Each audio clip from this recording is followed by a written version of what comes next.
I'm Charles Bankhead of MedPage Today, reporting from the American Society of Clinical Oncology meeting in Chicago. Today I'm speaking with Dr. Paul Chapman of Memorial Sloan Kettering Cancer Center in New York, who is the principal investigator in a landmark trial, some are calling it, of a new agent for the treatment of melanoma. Thank you for joining us. My pleasure. Could you tell us a little bit about this agent to begin with? It is called Vemurafenib, and it is known as a BRAF inhibitor. How does this differ from other therapies that are available or have been evaluated in melanoma? This drug, Vemurafenib, is specific for inhibiting a mutated form of BRAF called V600E. And we know that about half of melanoma tumors have this mutation which drives these tumors.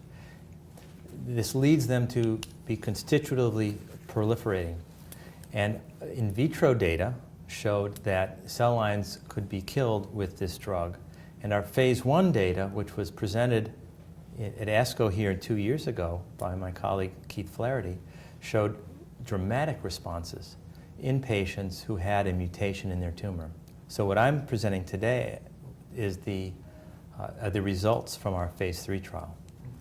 And could you summarize just briefly what the key findings were from this study? The key findings were that there was an improvement in overall survival and progression-free survival in patients treated on Vemurafenib compared to the control arm, which was treated with dacarbazine chemotherapy.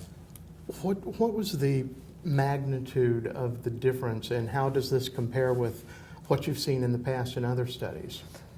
First, we should say that the follow-up of these patients was very short.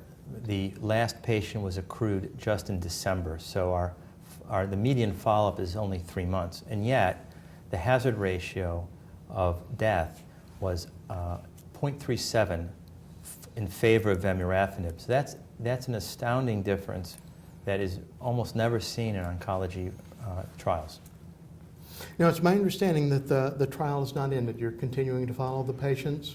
What happened was our interim analysis, which are the data that I'm presenting at ASCO, were reviewed in January by our Data Safety Monitoring Board, and they concluded that the trial had met its endpoint and that the patients who had been assigned to dacarbazine be allowed to cross over to the Vemurafenib arm, and so that's happened. And so the patients who are on Vemurafenib now are still on Vemurafenib, and they will stay on the drug for as long as it helps them.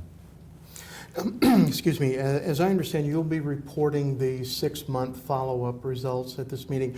Was that the primary endpoint? What are you hoping to find ultimately in this study? Well, the primary endpoint was overall survival and progression-free survival. The data are too immature for us to comment on median overall survival, so all the data allow us to do is to comment on the 6-month survival. And at 6 months, the survival rate was 84% in the Vemurafenib arm compared to 64% in the dacarbazine arm.